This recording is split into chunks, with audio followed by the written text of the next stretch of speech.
गौरी पुत्र गणेश भगवान की जय। जय श्री कृष्णा। राधे राधे। बोलिए श्री तुलसी शालिग्राम जी की जय। श्री शिवाय नमस्तुभ्यम।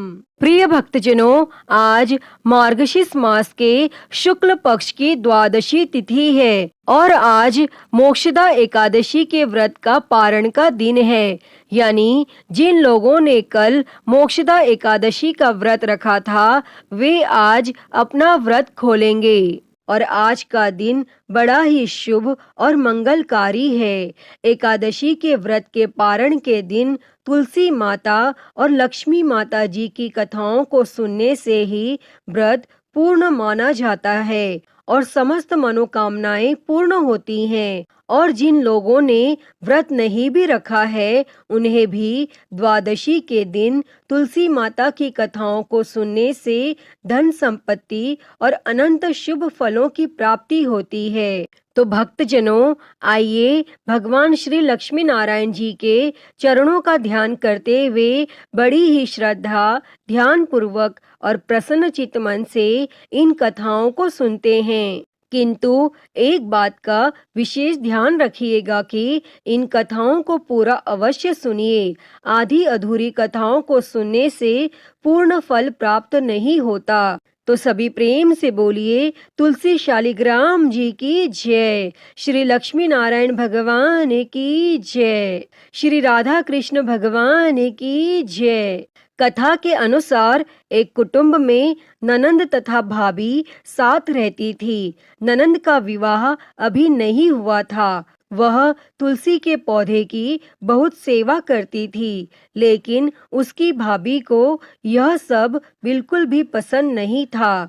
जब कभी उसकी भाभी को अत्यधिक क्रोध आता तब वह उसे ताना देते हुए कहती कि जब तुम्हारा विवाह होगा तो मैं तुलसी ही बारातियों को खाने को दूंगी और तुम्हारे दहेज में भी तुलसी ही दूंगी। और कुछ समय बीत जाने पर ननंद का विवाह पक्का हुआ और विवाह के दिन भाभी ने अपनी कथनी के अनुसार बारातियों के सामने तुलसी का गमला फोड़ दिया और खाने के लिए कहा, लेकिन तुलसी माता की कृपा से वह फूटा हुआ गमला अनेकों स्वादिष्ट पकवानों में बदल गया और भाभी ने गहनों के नाम पर तुलसी की मंजरी से बने गहने पहना दिए और वे भी सुंदर सोने जवाहरात में बदल गए। और भाभी ने वस्त्रों के स्थान पर तुलसी का जनेऊ रख दिया और वह भी रेशमी तथा सुंदर वस्त्रों में बदल गया। और ननंद की ससुराल में उसके दहेज की बहुत प्रशंसा की गई और यह बात भाभी के कानों तक पहुंची। उसे बड़ा ही आश्चर्य हुआ। उसे अब तुलसी माता की पूजा का महत्व समझ आया। और उस भाभी की एक लड़की थी। वह अपनी लड़की से कहने लगी कि तुम भी तुलसी की सेवा किया करो, तुम्हें भी बुआ की तरह फल मिलेगा। और वह जबरदस्ती अपनी बेटी से सेवा करने को कहती, लेकिन लड़की का मन तुलसी सेवा में नहीं लगता था। और लड़की के बड़े होने पर उसके विवाह का समय आता है, तब वह भाभी सोचती है कि जैसा व्यवहार मैंने अपनी ननंद के साथ किया था वैसा ही मैं अपनी लड़की के साथ भी करती हूँ, तो यह भी गहनों से लद जाएगी और बारातियों को खाने में पकवान मिलेंगे और ससुराल में इसे भी बहुत इज्जत मिलेगी। और तब यह सोचकर वह बारातियों के सामने तुलसी का गमला फोड़ देती है, लेकिन इस बार गमले की मिट्टी मिट्टी ही रहती है। मंजरी तथा पत्ते भी अपने रूप में ही रहते हैं और जनेऊ भी अपना रूप नहीं बदलता। तब सभी लोगों तथा बारातियों द्वारा भाभी की बुराई की जाती है और लड़की के ससुराल वाले भी लड़की की बुराई करते हैं। और भाभी कभी अपनी ननद को नहीं बुलाती थी। तब भाई ने सोचा मैं बहन से मिलकर आता हूँ। तब उसने अपनी पत्नी से कहा और कुछ उपहार बहन के पास ले जाने की बात कही, लेकिन भाभी ने थैले में ज्वार भरकर कहा कि और कुछ नहीं है, तुम यही ले जाओ। और वह दुखी मन से बहन के पास चल दिया और वह सोचता रहा कि कोई भाई अपनी बहन के घर ज्वार कैसे ले जा सकता है। और यह सोच सोचकर वह एक गौशाला के पास रुका और ज्वार का थैला गाय के सामने पलट दिया। तभी गाय पालने वाले ने कहा कि आप गाय के सामने हीरे मोती तथा सोना क्यों डाल रहे हो? और यह देखकर भाई को बड़ा ही आश्चर्य हुआ और तब उसने सभी हीरे मोती तथा सोना वापस थैले में रख लिया। और भाई ने यह सारी बात अपनी बहन को बताई और बड़ी खुशी खुशी उसने सारे हीरे मोती और जेवर अपनी बहन को दे दिए और दोनों भाई बहन एक दूसरे को देखकर अत्यंत प्रसन्न हुए। अतः हे तुलसी माता, जैसी कृपा आपने ननन पर की, वैसी ही कृपा इस कथा को कहते, सुनते और हुंकारा भरते सभी पर करना। तो सभी प्रेम से बोलिए श्री तुलसी शालिग्राम जी की जय, श्री लक्ष्मी नारायण भगवान की जय। प्रिय भक्तजनों, आइए अब तुलसी माता की अगली कथा को सुनते हैं। इस कथा को सुनने से एकादशी के व्रत का संपूर्ण फल मिल जाता है। प्रिय भक्तजनों, माता तुलसी से जुड़ी हुई एक कथा बहुत ही प्रचलित है। श्रीमद् देवी भागवत पुराण में इनके अवतरण की दिव्य लीला कथा भी बताई गई है। एक बार भगवान शिव जी ने अपने तेज को समुद्र में फेंक दिया। उससे एक महातेजस्वी बालक ने जन्म लिया। यह बालक आगे चलकर जलंधर के नाम से पराक्रमी दैत्य राजा बना। इसकी राजधानी का नाम जालंधर नगरी था। दैत्यराज कालनेमी की कन्या वृंदा का विवाह जालंधर से हुआ।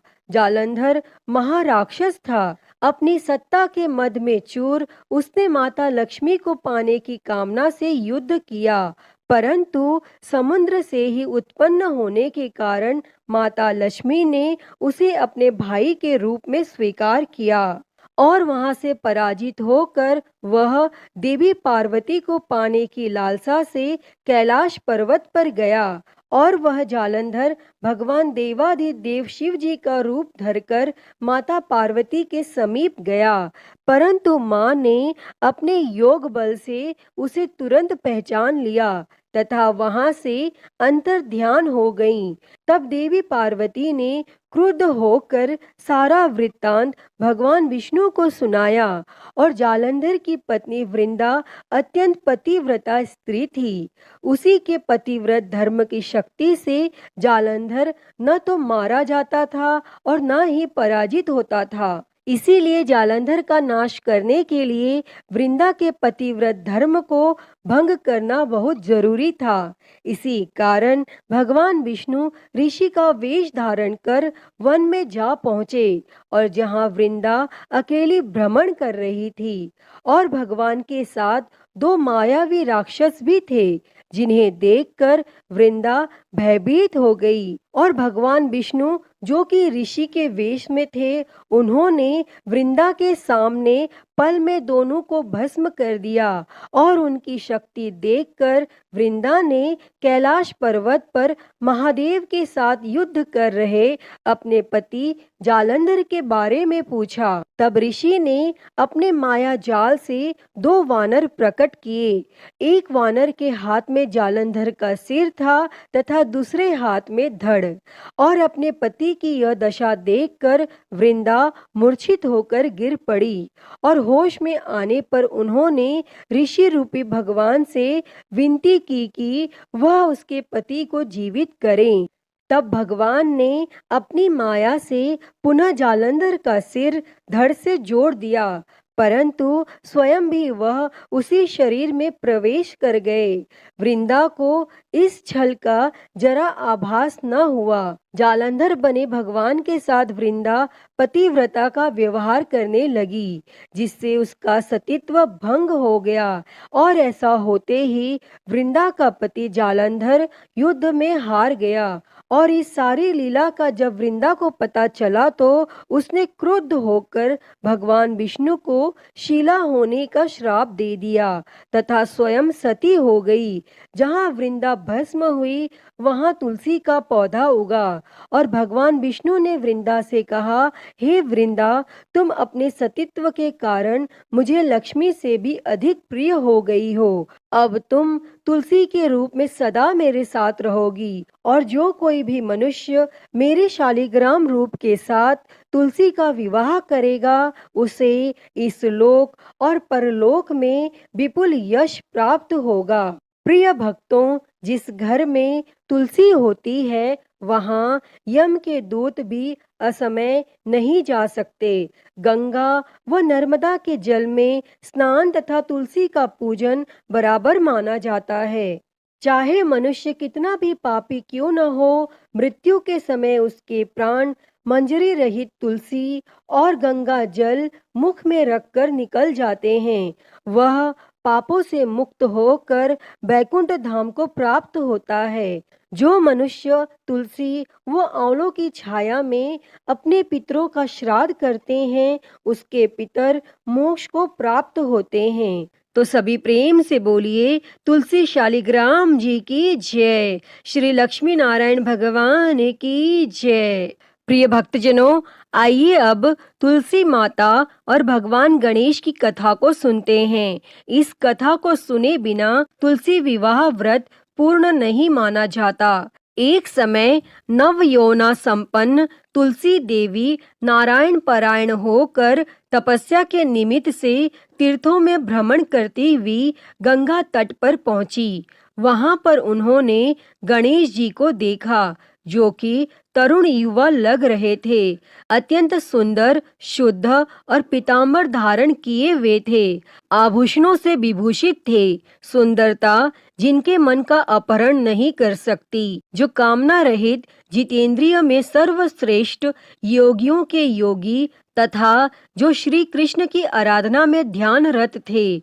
उन्हें देखते ही तुलसी का मन उनकी ओर आकर्षित हो गया। तब तुलसी उनका उपहास उड़ाने लगी। तब ध्यान भंग होने पर गणेश जी ने उनसे उनका परिचय पूछा और उनके वहां आगमन का कारण जानना चाहा। और भगवान गणेश जी ने कहा, माता, तपस्वी का ध्यान भंग करना सदा पापजनक और अमंगलकारी होता है। शुभे भगवान श्री कृष्ण आपका कल्याण करें। मेरे ध्यान भंग से उत्पन्न दोष आपके लिए अमंगल कारक ना हो।